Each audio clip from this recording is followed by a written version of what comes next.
Hey guys, welcome back. Bolt Spider here, and today we're going to be going and looking at my Punk virtual world list that I've been testing on stream and playing and having a lot of fun with. Now, a lot of the ratios in this build look a bit questionable, but it is justifiable with what I'm running. It is Virtual World Punk Sword Soul. I really love the Sword Soul engine. It really complements Virtual World super well because of the things that you can do with it. Long one discarding a worm, emergence if you have a synchro, grabbing out your Lily or Gigi, and many more options. So let's get into the card by card and let's see what there is. Also, before I start, I do stream on Twitch with Bolt_Spider as my username. Overall, I've been having a lot of fun with the deck. And first off, we have the 2 Virtual World Kieran Lily. This card I had cut down to 2 because I really don't want to see it all that much, but I want to see it sometimes depending on my hands. Now, I really enjoy having this card as a double Foolish Burial, but other cards in the deck are more important, like Virtual World Roshi Wow. This is a Monster Reborn and a Foolish Burial. I really like this card the most because it can revive any of your level 3s or your Lily, depending on the situation that you have on the field. You can go into easy rank 6 or even a level 9 Synchro. Or you can even use it with something like a Sword Soul monster like Muyi or Taie to summon out a level 10 Synchro. After that, we have the best Virtual World monster being Virtual World Heim Lulu. This is our Rhoda of the deck along with another Foolish Burial. So this can set up many of your plays. You get your, if you already have Chuche on board, you get your Kowloon. If you have Qinglong on the board, you can get a monster or a trap, which could be very detrimental depending on what route you need to take. The one Yan, I really want to play 2 of this, but I have no clue what to cut, but for now it's at 1, and I've been really liking it at 1, because I recycle it so much, so often, and it's very useful as well.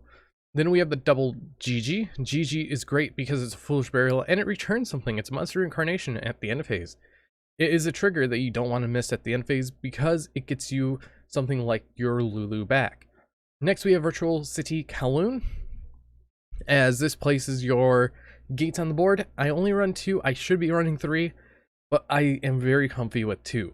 Next up, we have the best one, Qinglong. It is pretty much the other Rhoda of the deck, and also it negates a monster effect if it's on the field. So you can bait it out with a DPE, so you activate it, banish a card. They have to either chain or DPE to target and destroy this, or they just leave it on board. Then, of course, we have the standard double Chuche. This card is very amazing because it is your recursion back into the deck and a interruption. Then we have the one Zhuanwu. It's useful if you need to discard something to the graveyard, like a Nian or something else. Now for the Punk engine, we have the one Noah Punk Foxy Tune. This card is the main card that you search off of Xiamen, so that is great. And you could discard this card and another card in your hand. You discard it first, then you discard another, and you get to summon out a Punk monster from your deck, which could be either Xiamen, which pays 600, add a Punk monster from your deck to your hand, except another copy of itself, and the Madam Spider, which is pay 600 and you add a trap card from your deck to your hand once per turn. And the trap card that you're searching is Jaruri Punk Dangerous Gabu. It is a monster negate. It is so amazing. Now, I really love this engine. I could put a second Nian over one Xiamen, which is 100% fine, in my opinion. And then finally, we have the support card being Emergency Teleport. We do have the one Despot 001 for a combo that is in the deck. And for the Sword Soul stuff, we have the one Muyi. This card is very great if you open up a Muyi and a worm like Gigi or Lily. Then we have double Sword Soul Long Wong, just for the level 10 plays, and I usually see Long Wong along with Emergence every game, at least once. Then we have the one Taie to summon off of Yazi, so we could banish a Sword Soul card or a worm card from our graveyard. And also, this card helps get your Chuche live faster, as you can banish something like a Gigi or a Lily. And then finally, we have triple Sword Soul Immersions. This card is so broken. in this deck, because if you control Synchro, you get to add a Virtual World card or a Sword Soul card, depending on the situation going on in your hand. And finally, the one Blackout, because Blackout is just great. It sums out a token if you banish it. It also is a Icarus attack, so there's that. Next up, we have Ash Blossom, Joy Spring, and Ghost Ogre for my hand traps. Ghost Ogre is exceptionally well. I'm thinking of bumping up to 3 and dropping Ash down to 2. Now, let's get into the side deck. We have one Baronne de Fleur. This card is easy to make in this deck because of a combo line that we have, along with Long One being a card. And then we have the one Chenyan I really wanted to put in this deck, but another card I really want to try out is the brand new Sinister Sovereign. This card is also pretty great and might see more play over Qingying, but it really depends on what else I cut. Next up, we have the one Virtual World QB Shenshen. Very great card. It's a Macrocosmos when cards leave the field, and it recurs itself during the next turn that it is sent to the graveyard. So it could do quite a bit. With the one Boral Savage Dragon, this card is because of a combo line and one Grandmaster Chizao. This is part of the Sword Soul package that you kind of have to run. We have one Baxia Brightness on the Yingxing. Very good card, as it is a multiple card compulse. We have one Yazi Evil of the Yingxing. It helps get us out our virtual monsters if we bricked from our deck, or it helps get out a Taie or Moye, depending on the situation. Then we have the Stardust Charge Warrior, pretty good card. I might cut it, but I'm not too sure. One TG Wonder Magician, just in case our Christian Halka Fibrax gets stopped, so we can just summon this and have a field day. So if it's just this and a level 4, we could just synchro into a Shenshen. Or if we're stuck on a level 3, we could just go into Boral Savage and use it whatever we can, or we could even just go into literally a level 10 if we have another level 5 on the board, but that's going to be super rare to come by.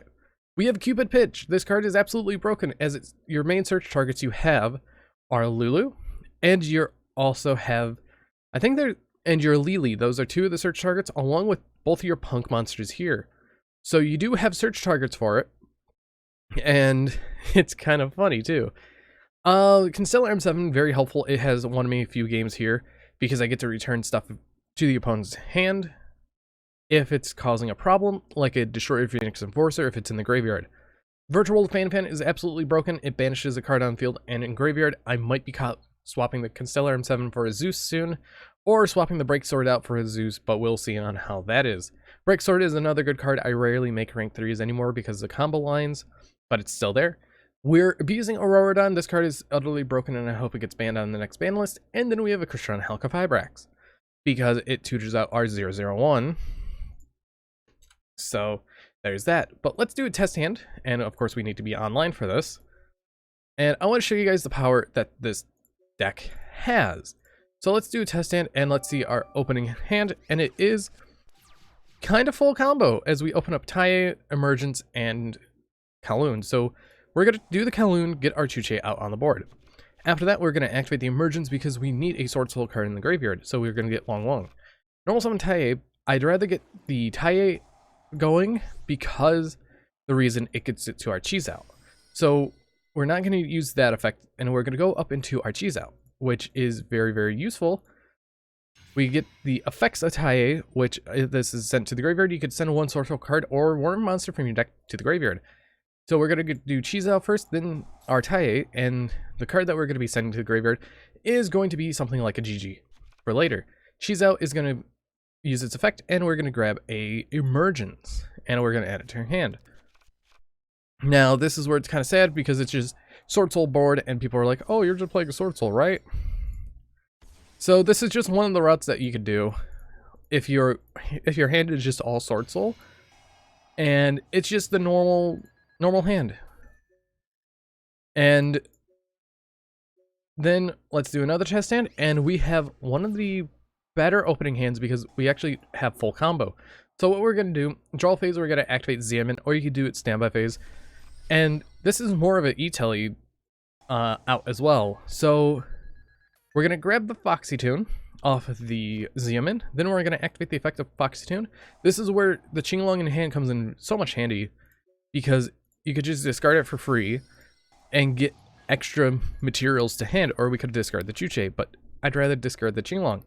After that, we're going to use the Xeomin and the Madam Spider to summon out Halka-Fibrax, and use Halka-Fibrax to summon out our 001. Afterwards, we're going to summon out our lovely friend here, the Auroradon, and we're going to summon out our 3 tokens. After that, we're going to use 001, summon out the token, or summon out our 001. Then we're going to go and use 001 and a token, and we get the Cupid Pitch, and use the pitch to increase its level by 1. Now we still have a Qinglong in graveyard, and we still have a normal summon, so this is always good, but we're going to use the 5 and a 3 to summon out Boral Savage, and Boral Savage is going to trigger, equipping the Hulk to it, and we're going to be adding the Lulu to hand.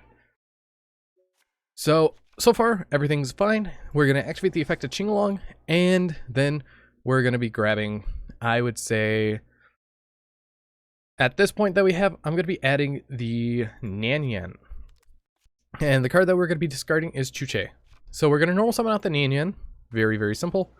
And we're going to activate the effect of Heim, discarding or sending a copy of the Qinglong, summon out the Lulu, and we're going to be adding to our hand the Chuche. After this, we're going to use a Lulu and our token to summon out a Charge Warrior, use the Charge Warrior effect, and we draw a Sword Soul of Merchants, which is actually super broken because we can add something like a Gigi to our hand. We could have added Lily, but Gigi is better right here. We're going to use the effect of Gigi, sending our Kowloon to the graveyard, and then we get to have this on the board so we can go into a Break Sword, or we can use the effect of our lovely Chuche to raise the level up by 3. And we could end on a Shinshin, we can end on a Fan, but as long as we have 2 live, we still have an interruption, 2 interruptions, an Ash, and a Boral Savage. So at this point, I would definitely go into the M7, because it's super useful right here, so we could just detach the GG, very powerful card, and then we just grab something like our Lulu back, and we just set 2 and pass. Now you could have gone Charge Warrior or Shinshin. It really just depends, and all that. Then the end phase triggers, and all, yeah. But afterwards, we have hands like these. Hands like these are iffy, and it just really depends on what you draw on your next turn. But I don't want to drag this video on too long, so if you guys did enjoy this build, you can comment down below any suggestions or anything that you would change to the deck to let me know. But anyways, I hope you guys did enjoy, and I've been Bolt Spider. See you guys in the next video.